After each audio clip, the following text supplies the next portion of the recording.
Past paper के diagrammatic question को discuss करेंगे। आप देख सकते हैं कि मैंने डायग्राम ही के क्वेश्चंस उठाए हैं पास्ट पेपर में से।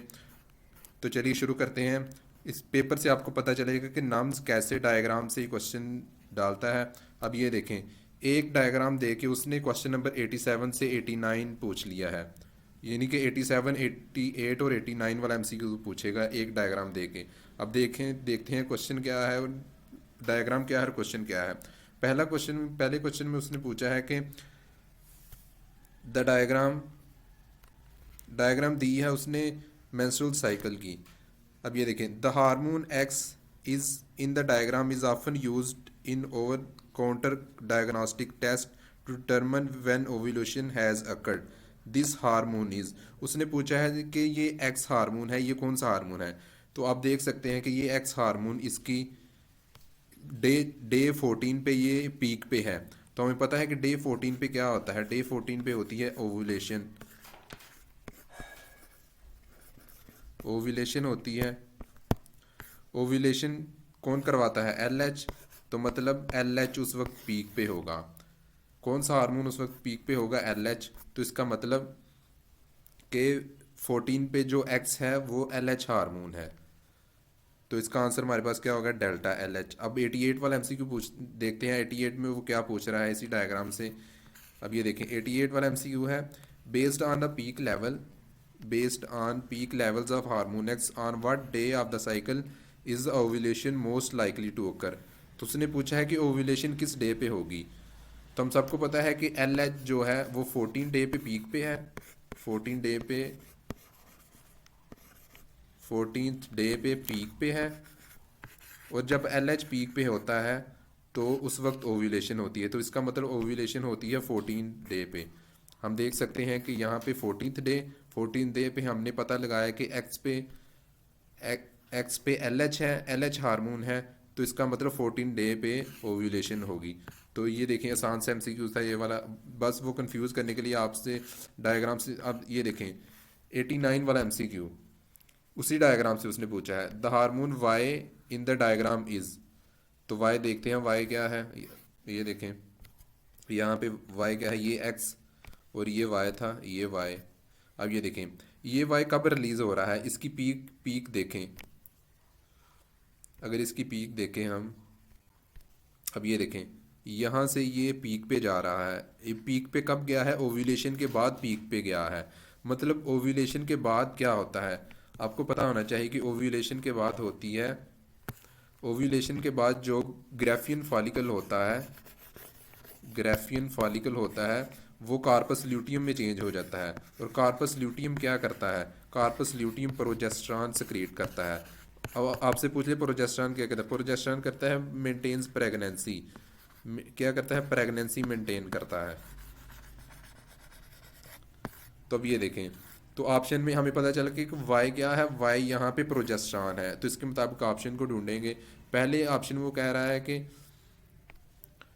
पहली ऑप्शन वो बता रहा है कि progesterone secreted by corpus luteum after ovulation has occurred. ये तो बिल्कुल राइट ऑप्शन है। बाकी ऑप्शंस को भी देखते हैं। बाकी ऑप्शन में वो कह रहा है कि, अब ये देखें बीटा ऑप्शन में प्रोजेस्टेरॉन सेक्रेटेड बाय ओवरी। अब ये गलत है, ये बात गलत है, ओवरी से सेक्रेट नहीं होता।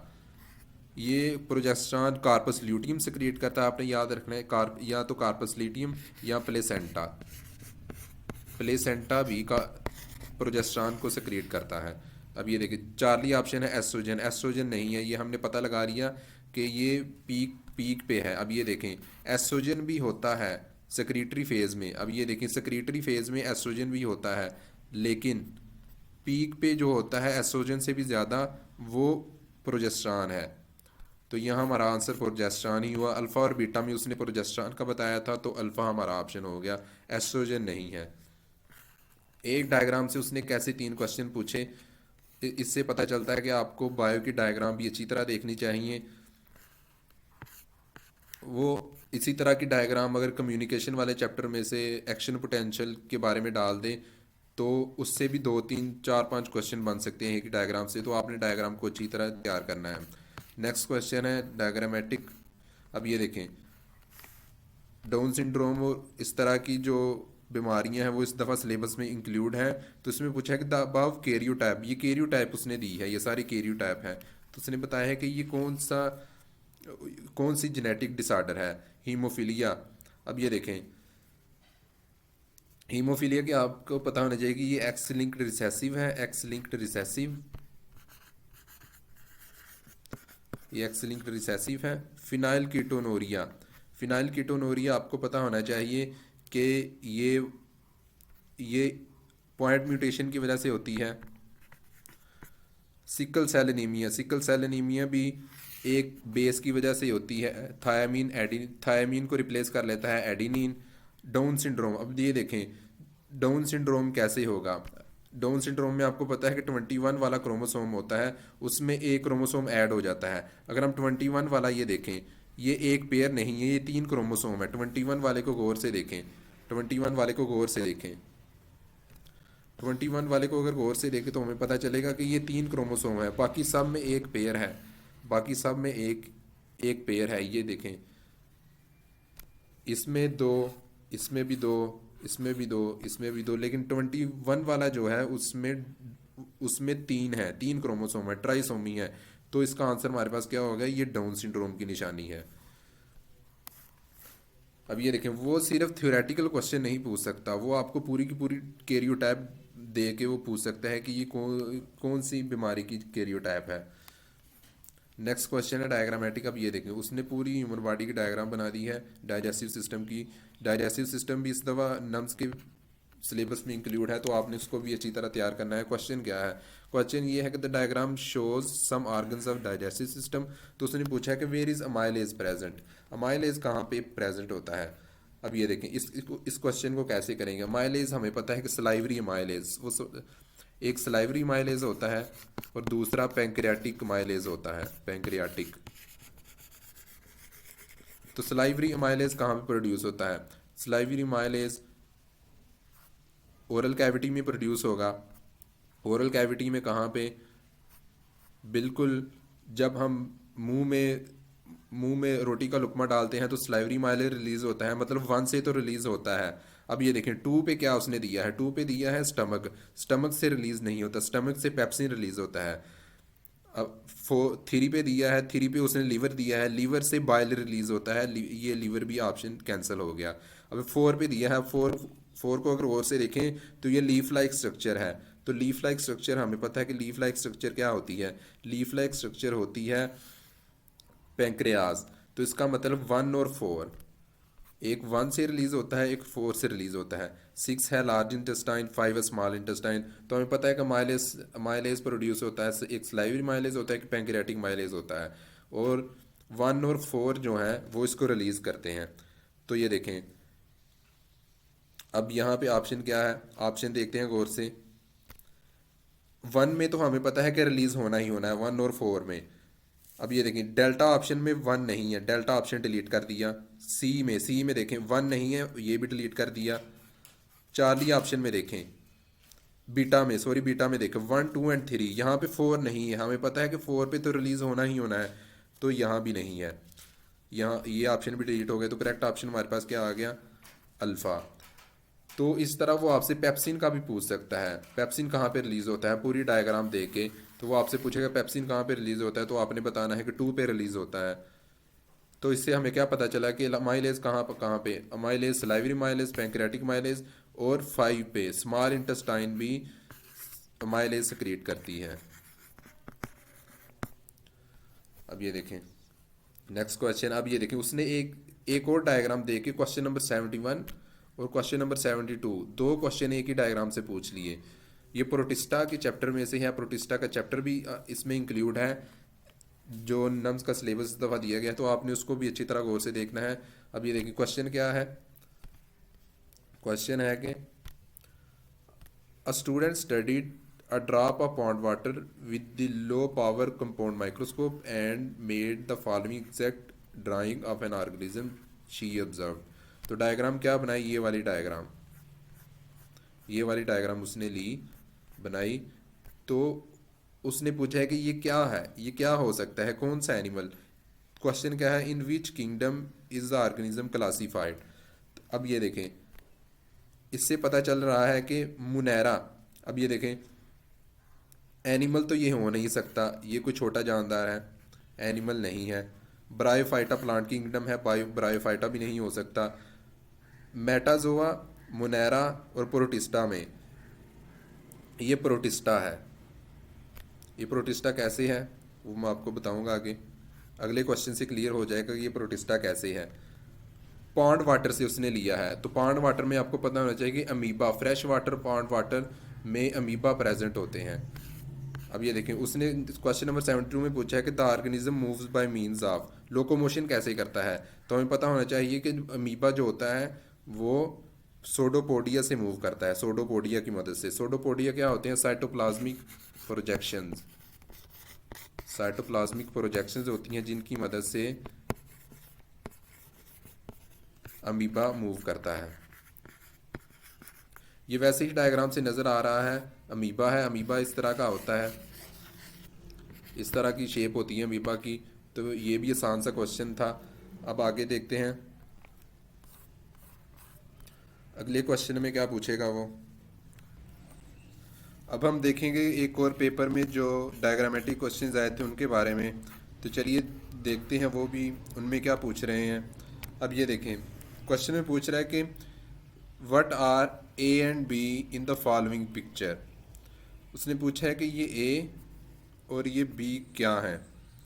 तब ये देखें, उसने 2 क्रोमोसोम दे दिए हैं, सॉरी एक ही क्रोमोसोम है, उसके 2 क्रोमेटिड दे दिए हैं। ये देखें, वह यहाँ उसने बताया कि purple colour, for purple colour, A for purple colour and B for white colour. मतलब कि एक कलर का उसने 2 अलील दे दिए हैं। आपने यहाँ से ये नतीजा निकालना है कि एक कलर, मतलब कलर क्या है, कलर क्या है, एक करेक्टरिस्टिक है। जिस तरह राउंड शेप हो गई, ट्रेट है, कलर ट्रेट है।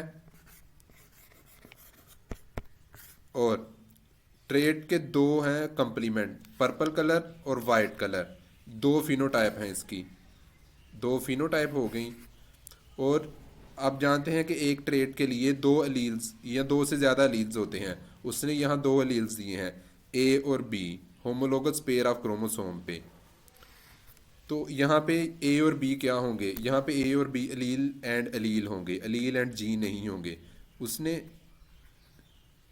अब ये देखें, दूसरे जीन क्यों नहीं हो सकता?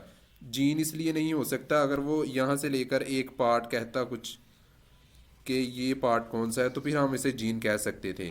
उसने ख़ास तौर पे बताया कि for purple colour, for purple flower, for white flower, मतलब कि ये अलील हैं एक ट्रेट के।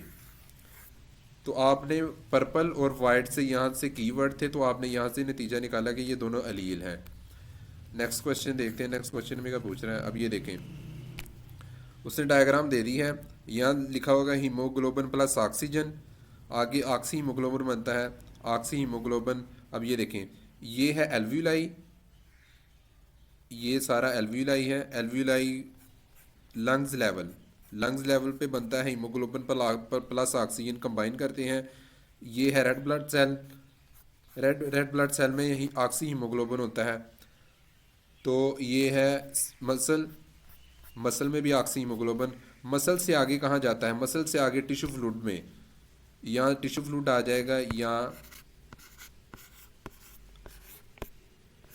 टिश्यू फ्लूइड से फिर ब्लड में।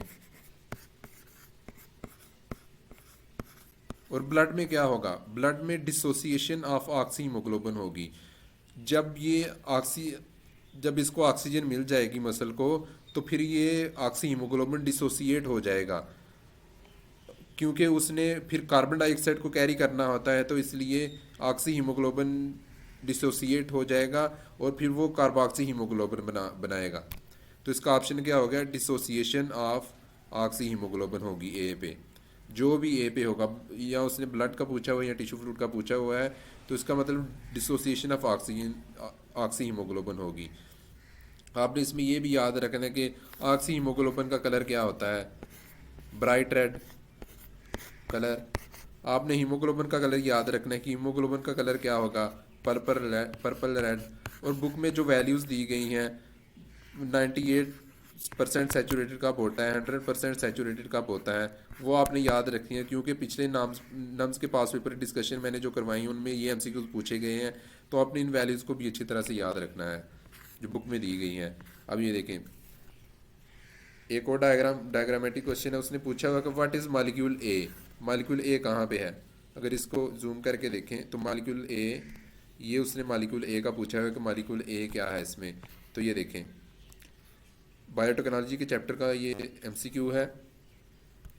ये सोर्स ऑफ डीएनए, ये होस्ट डीएनए, दोनों को कट किया, इंसर्शन की, तो क्या बना। ये वो पूछ रहा है कि ये क्या चीज़ बनी है। तब ये देखें, होस्ट सेल तो हो नहीं सकता, क्योंकि ये डीएनए दो कंबाइन कर रहे हैं, जब कंबाइन करें तो होस्ट सेल तो नहीं बनेगा। तो ये ऑप्शन तो हमारे पास रॉन्ग हो गया। डोनर सेल भी नहीं बन सकता, डीएनए कंबाइन करके सेल तो नहीं बनाते। रिस्ट्रिक्शन एंजाइम भी नहीं, क्योंकि वो तो किसी डीएनए को कट करने के लिए इस्तेमाल होते हैं। रिकम्बिनेंट डीएनए, यकीनन ये रिकम्बिनेंट डीएनए ही बना है। अब आपसे ये भी पूछ सकता है, एक डायग्राम से किस किस किस तरह के क्वेश्चन पूछ सकता है। अब ये देखें, वो आपसे पूछ सकता है कि यहाँ पे कौन सा एंजाइम यूज़ होता है। तो यहाँ पे आपने बताया कि रिस्ट्रिक्शन एंडोन्यूक्लियेसिस एंजाइम यूज़ होता है, रिस्ट्रिक्शन एंडोन्यूक्लियेसिस।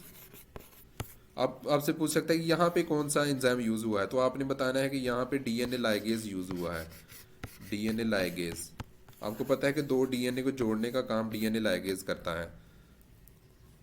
इसी तरह वो आपसे पूछ सकता है कि प्लाज्मिड किसे कहते हैं, प्लाज्मिड सर्कुलर होता है या लीनियर। आपने ये भी चीज़ें याद रखनी है। वो आपसे ये भी पूछ सकता है कि कैन प्लाज्मिक रेप्लिकेट। तो आपने बताना है कि प्लाज्मिड में रेप्लिकेशन हो सकती है। तो इन तमाम पॉइंट्स को आपने याद रखना है। नेक्स्ट डायग्रामेटिक क्वेश्चन है, वो पूछ रहा है कि name the type of following chromosome. अब आपने इनको अच्छी तरह से याद रखना है, टीलो, एक्रो, सब मेटासेंट्रिक और मेटासेंट्रिक। ये चार शेप हैं क्रोमोसोम की। अब ये देखेंगे, टीलो कब होगी? जब टिप पे होगा, जब सेंट्रोमियर टिप पे होगा वो टीलो होगा। जब एक्रो होगा तो टिप के बिल्कुल साथ, टिप के बिल्कुल साथ वो होगा एक्रोसेंट्रिक। और सब मेटासेंट्रिक कब होगा? जब थोड़ा सा नीचे, मिड पे नहीं होगा बल्कि मिड से थोड़ा सा ऊपर होगा। और मेटा कब होगा? जब सेंट्रोमियर बिल्कुल मिड पे हो। तो यहाँ पे क्या है? अब ये देखें, यहाँ पे टिप पे नहीं है। अगर टिप पे होता तो इसे टीलोसेंट्रिक कहते, टिप से थोड़ा नीचे है तो ये एक्रोसेंट्रिक होगा। तो इसका आंसर क्या हो गया? एक्रोसेंट्रिक। तो आपने इनकी शेप्स भी याद रखी कि एनाफेज के दौरान इनकी शेप क्या होती है। आई, आप इसका कोड याद रख लें, IJLV। टीलो की आई शेप, एक्रो की जे शेप, सब मेटासेंट्रिक की एल शेप और मेटासेंट्रिक की वी शेप। आपने इन शेप को भी अच्छी तरह याद रखना है। और आपने ये भी याद रखना है कि ये शेप कब बनती हैं? एनाफेज के दौरान।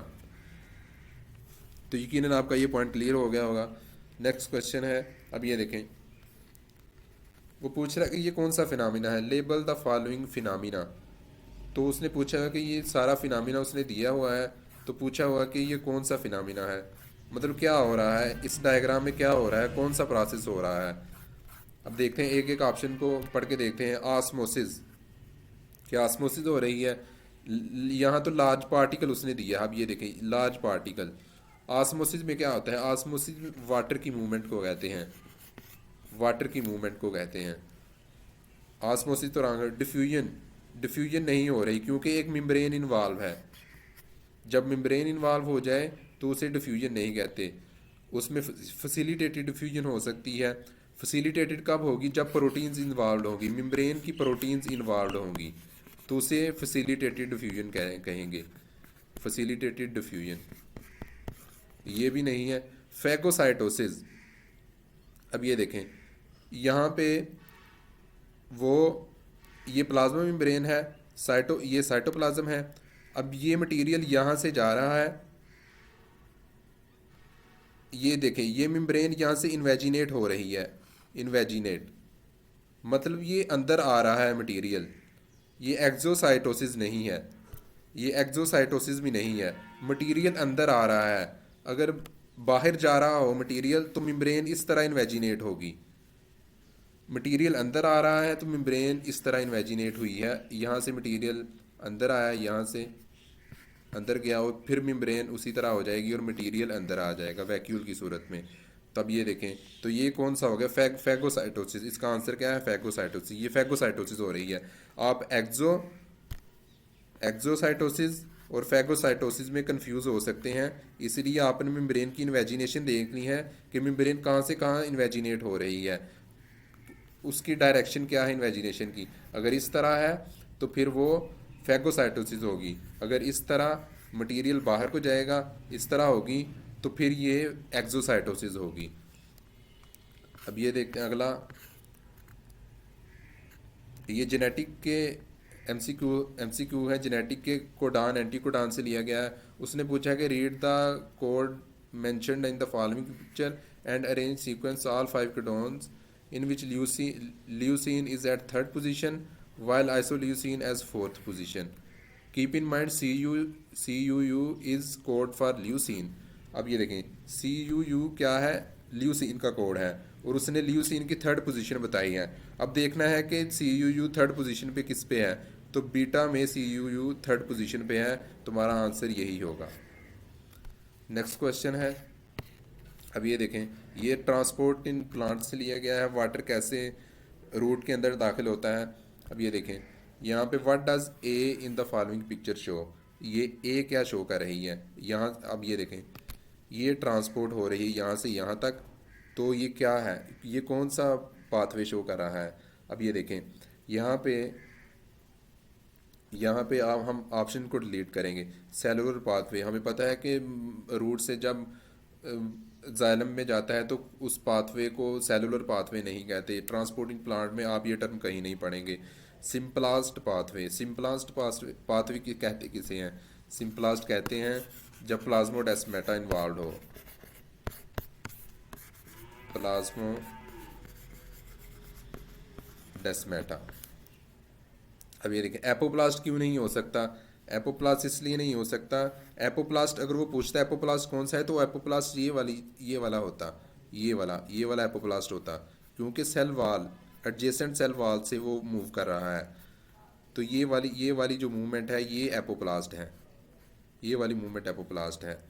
तो अगर वो पूछे कि ये कौन सी मूवमेंट हो रही है, उसने यही पूछा कि ये कौन सी मूवमेंट हो रही है, तो ये वाटर पाथवे है। इसका आंसर क्या होगा हमारे पास, वाटर पाथवे। क्योंकि वाटर पाथवे है, यहाँ से वो सिंपलास्ट इसलिए नहीं कह सकते कि वो वैक्यूल से भी मूव कर रहा है, हर सेल से वैक्यूल के अंदर से भी होकर जा रहा है, इसलिए हम इसे सिंपलास्ट नहीं कह सकते। अब ये देखें, यहाँ से होकर इस सेल में आएगा, इस सेल में आएगा तो सिंपल वैक्यूल से भी पास करेगा, इस सेल में जाएगा तो वैक्यूल से भी पास करेगा, इसीलिए इसे हम सिंपलास्ट पाथवे नहीं कह सकते। सिंपलास्ट में सिर्फ प्लाज्मोडेस्माटा इन्वॉल्व होते हैं, यहाँ पे वैक्यूलर पाथवे भी है, तो इसका आंसर क्या होगा, ये वाटर पाथवे है। नेक्स्ट क्वेश्चन है, कम्युनिकेशन के चैप्टर से उसने डायग्राम दे दी है, what does the following picture show. तो ये जो पिक्चर है ये क्या शो कर रही है। अब ये देखें, ये कौन सा, उसने पूछा कि ये कौन सा न्यूरॉन है। नर्व तो हो नहीं सकता, क्योंकि नर्व होता है bundle of neurons and axons, तो ये नहीं हो सकता। इंटर न्यूरॉन, आपने याद रखना कि इंटर न्यूरॉन कुछ इस तरह से होती हैं, इस तरह से। इंटर न्यूरॉन का कोई डेंड्रॉन या स्पेसिफिक एक्सॉन नहीं होता, तो ये इंटर न्यूरॉन भी रॉन्ग हो गया हमारे पास ऑप्शन। सेंसरी न्यूरॉन, अब ये देखिए सेंसरी न्यूरॉन, ये रिसेप्टर सेल यहाँ पे कीवर्ड है, आपने देखना है कि रिसेप्टर सेल से डेंड्रॉन लेके आ रहा है सेल बॉडी की तरफ, सेल बॉडी से एक्सॉन लेके जा रहा है, एक्सॉन लेके जा रहा है अवे। तो अब ये देखें, ये क्या है, रिसेप्टर सेल से वो कैरी कर रहा है, तो रिसेप्टर सेल से जो कैरी करे मैसेज, अब उसने मैसेज की डायरेक्शन भी दी है। अब ये देखें, ये वाली लाइन देखें, ये वाली, उसने ये डायरेक्शन भी दी है कि यहाँ से यहाँ तक मूव कर रहा है नर्व इम्पल्स, तो इसका मतलब रिसेप्टर से सेल बॉडी की तरफ मूव कर रहा है, तो ये सेंसरी न्यूरॉन होगी।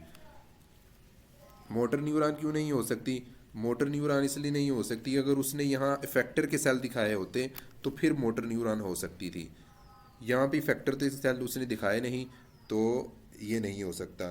अब आपसे ये भी पूछ सकता है कि डेंड्रॉन कहाँ से कहाँ तक मूव करवाता है नर्व इम्पल्स, एक्सॉन कहाँ से कहाँ तक मूव करवाता है नर्व इम्पल्स। इसी तरह से वो आपसे ये डायग्राम भी बना के पूछ सकता है, या मोटर न्यूरॉन की डायग्राम भी बना के पूछ सकता है। मोटर न्यूरॉन की आपकी बुक में डायग्राम बनी होगी, इस तरह से है। ये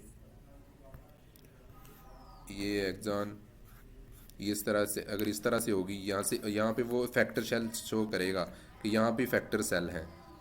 अब ये देखें, ये हो गए डेंड्राइट्स, ये हो गई सेल बॉडी, ये हो गए उसके एक्सॉन।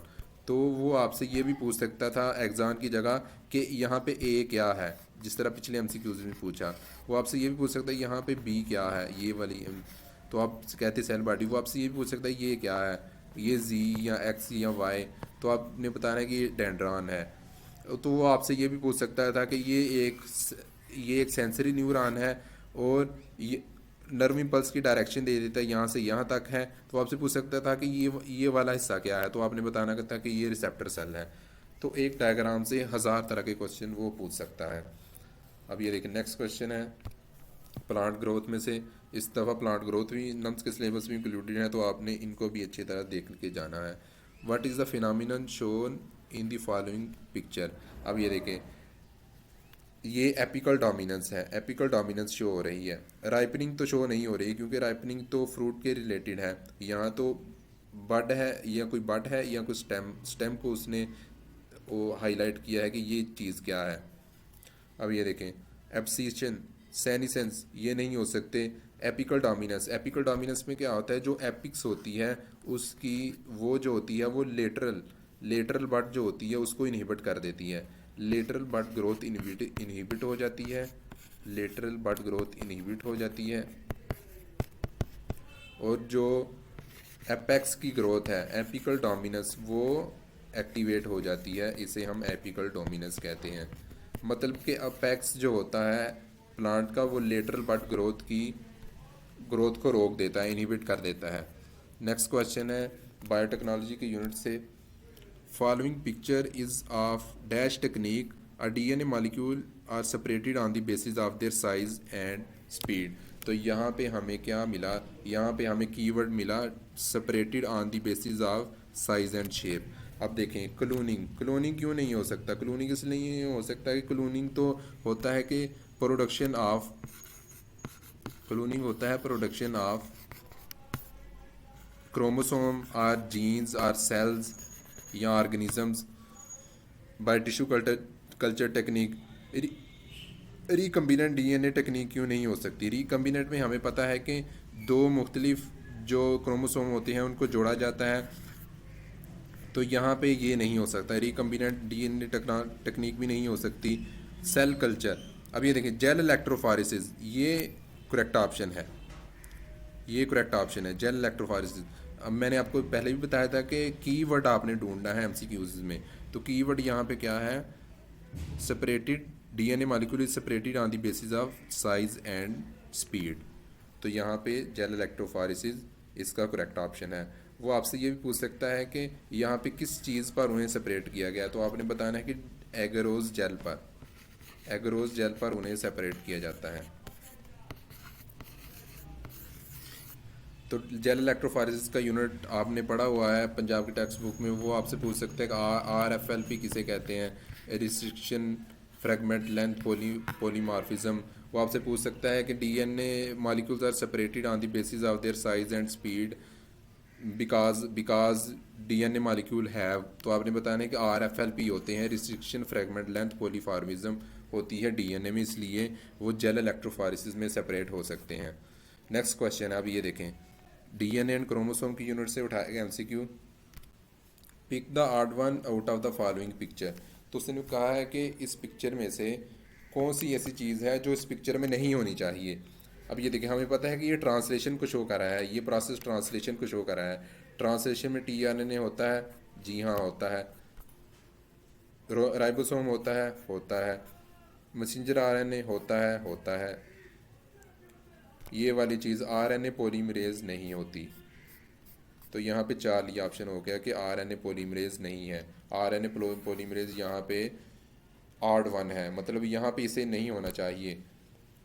तो आपसे और किस तरह के एमसीक्यू पूछ सकता है, आपसे ये पूछ सकता था कि यहाँ पे ए क्या है, तो आपने बताना था कि amino acyl, amino acyl tRNA या एक्टिवेटेड टीआरएनए मॉलिक्यूल, क्योंकि यहाँ पे उसके अमाइनो एसिड जुड़ा हुआ है। वो आपसे पूछ सकता था कि अगर इन दोनों को जोड़ें राइबोसोम और मैसेंजर आरएनए को तो क्या बनेगा, तो आपने बताना है कि इनिशिएशन कम्प्लेक्स बनेगा। तो इसी तरह की और छोटी छोटी चीज़ें आपने बुक की रीडिंग में पढ़ा होगा। तो मैं बस आपको ये आइडिया देना चाह रहा हूँ कि किस तरह वो एक शेप से मुख्तलिफ, एक डायग्राम से मुख्तलिफ अंदाज में एमसीक्यू पूछ सकता है।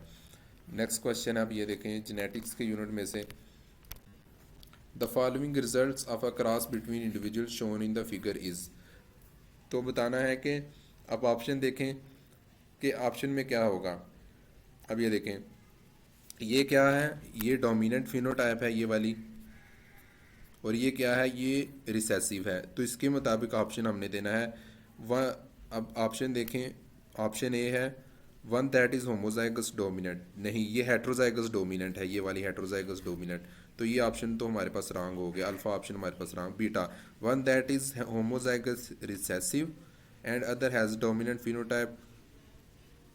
अब ये देखें चार्ली ऑप्शन भी पढ़ लेते हैं, one that is homozygous recessive and other has a dominant phenotype, one that is homozygous recessive other has recessive.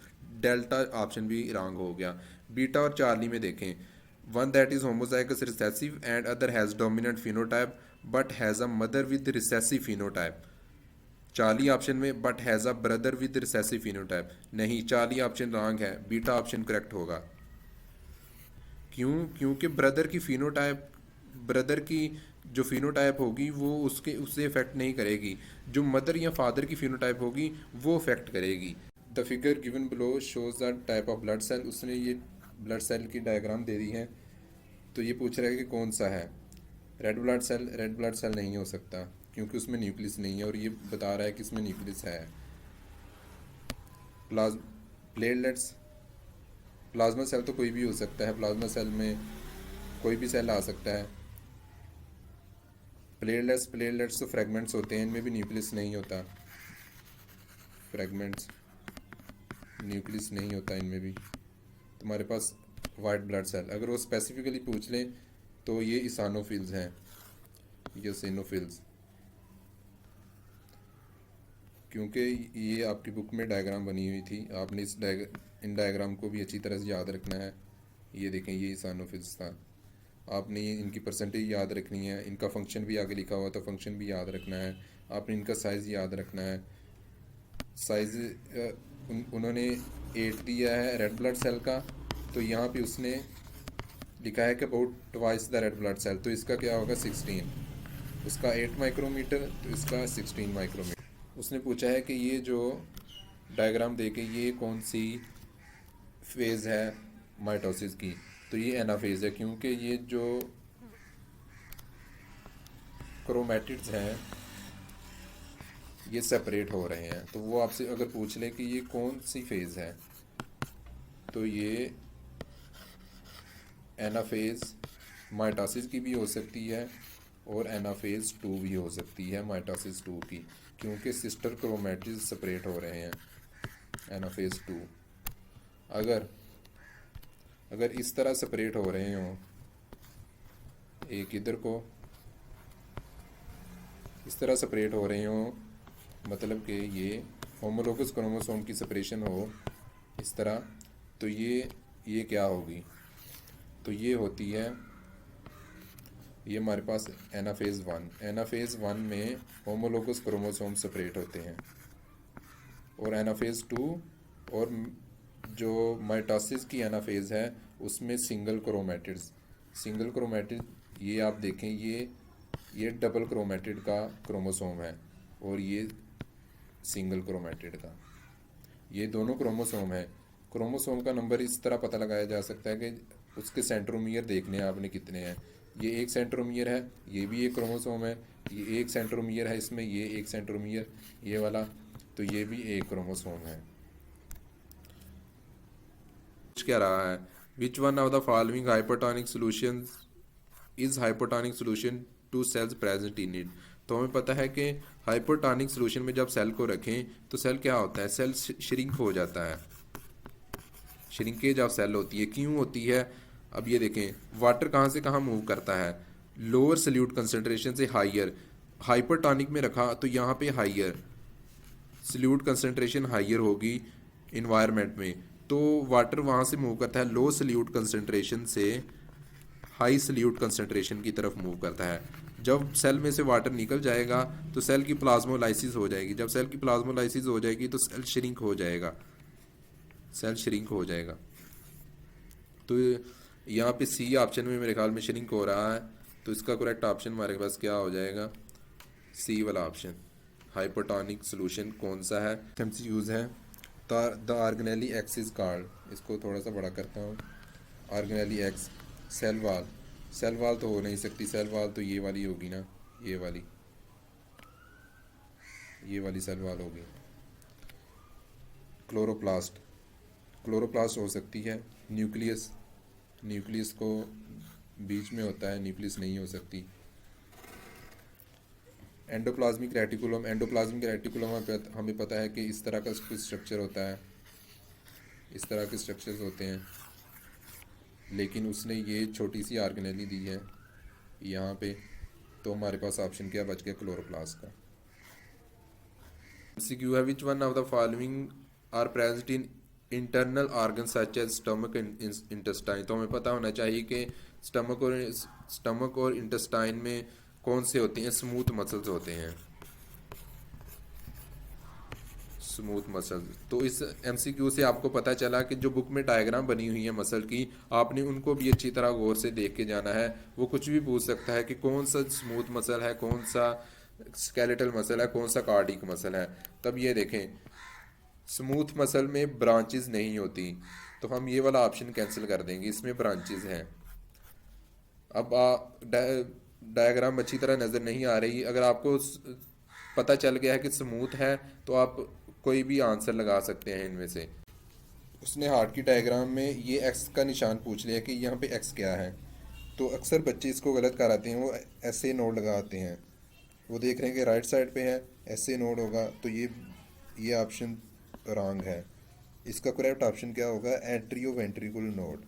ये आपकी बुक की लाइन है, ये देखें, ये टॉप राइट पोजीशन पे होता है ऐसे नोड, लेकिन एवी नोड कहाँ पे होता है, एट्रो वेंट्रिकुल जंक्शन पे। तो ये एट्रो वेंट्रिकुल, ये एट्रिया, ये वेंट्रिकल, और ये दोनों का जंक्शन, यहाँ पे एट्रोवेंट्रिकुलर नोड होगा। तो आपने बुक की डायग्राम को भी अच्छी तरह याद करके जाना है। वो बुक की डायग्राम से आपसे लेबलिंग पूछ सकता है, ये क्या है, ये क्या है, और extra. The cell A in the given figure is, तो उसने पूछा कि ए क्या है। तो यहाँ पे थोड़ा थोड़ा हम देख सकते हैं कि यहाँ पे माइटोसिस हो रही है, जिसमें माइटोसिस होती है, हमें पता है कि ये ऊगोनियम तो हो नहीं सकता, क्योंकि यहाँ पे 4 बन रहे हैं, 4 अप्लाइड सेल बन रहे हैं। वहाँ पे एक ही अप्लाइड सेल बनता है, अगर ऊगोनियम होता तो वो एग बनता, एक सेल बनता, लेकिन यहाँ 4 बने। ऊगोनियम नहीं हो सकता, स्पर्म नहीं हो सकता, क्योंकि स्पर्म तो ये वाले हैं, एंड वाले। स्पर्मेटोसाइट, गमीटोफाइट तो नहीं हो सकता, गमीटोफाइट तो जनरेशन, स्पोरोफाइट या गमीटोफाइट जनरेशन को कहते हैं। स्पर्मेटिड या स्पर्मेटोसाइट, स्पर्मेटिड तो ये वाले हैं, ये जिनकी डिफ्रेंसिएशन होती है, ये स्पर्मेटिड है। तो ये ऑप्शन हमारे पास रॉन्ग हो गया, तो करेक्ट ऑप्शन हमारे पास बच गया स्पर्मेटोसाइट। तो आपने इन चीज़ों को याद रखना है। स्पर्मेटोसाइट 2n होते हैं, डिप्लॉयड होते हैं। प्राइमरी स्पर्मेटोसाइट क्या होते हैं, डिप्लॉयड होते हैं। सेकेंडरी स्पर्मेटोसाइट क्या होते हैं, हैप्लॉयड होते हैं। मियासिस 1 किस में होती है, प्राइमरी स्पर्मेटोसाइट में। मियासिस 2 किस में होती है, सेकेंडरी स्पर्मेटोसाइट में। फर्स्ट पोलर बॉडी किसके साथ बनती है, सेकेंडरी स्पर्मेटोसाइट के साथ। और आपने ये भी याद रखना है कि एग कहाँ पे बनता है, एग बनता है ओविडक्ट में। आपने ये भी याद रखना है कि ओवरीज क्या रिलीज करती हैं, ओवरीज रिलीज करती हैं सेकेंडरी स्पर्मेटोसाइट, या ओवम उसे कहते हैं। सेकेंडरी स्पर्मेटोसाइट रिलीज करती हैं, ओवरी एग रिलीज नहीं करती, बल्कि सेकेंडरी स्पर्मेटोसाइट रिलीज करती हैं। तो आपने इन चीज़ों को अच्छी तरह which part of the heart is known as aorta to supply oxygenated blood to almost whole body. Diagram clear नहीं थी, पेपर में भी यहाँ भी क्लियर नहीं है, लेकिन हम सबको पता है कि अयोटा ये वाला हिस्सा है, ये वाला हिस्सा अयोटा है। तो यहाँ जो भी बी या ए था उसके मुताबिक हम आंसर कर देते, बी या ए। तो अयोटा हमें सबको पता है। वो इस तरह हार्ट की डायग्राम दे के कुछ भी पूछ सकता है। वो पूछ सकते हैं कि राइट एट्रियम कौन सा है, राइट वेंट्रिकल कौन सा है, पल्मनरी आर्टरी कौन सी है, पल्मनरी वेन कौन सी है। तो आपने हार्ट की डायग्राम की लेबलिंग है। Which of the following alphabets indicate presence of power house of cell. अब ये देखें, बच्चों को ये डायग्राम क्लियर नहीं थी। अब ये देखिए, ये तो न्यूक्लियस है, ये जो सेंट्रल पार्ट है ये तो न्यूक्लियस है। अब ये जो सी है, ये सी साइटोप्लाज्म की तरफ इशारा कर रहा है। ए भी साइटोप्लाज्म के अंदर कोई ऑर्गेनेली है। बी तो न्यूक्लियस हो गया, और डी एक बच गया। डी इस तरह के स्ट्रक्चर को रिप्रेजेंट कर रहा है, तो हमारा आंसर डी हो गया यहाँ पे।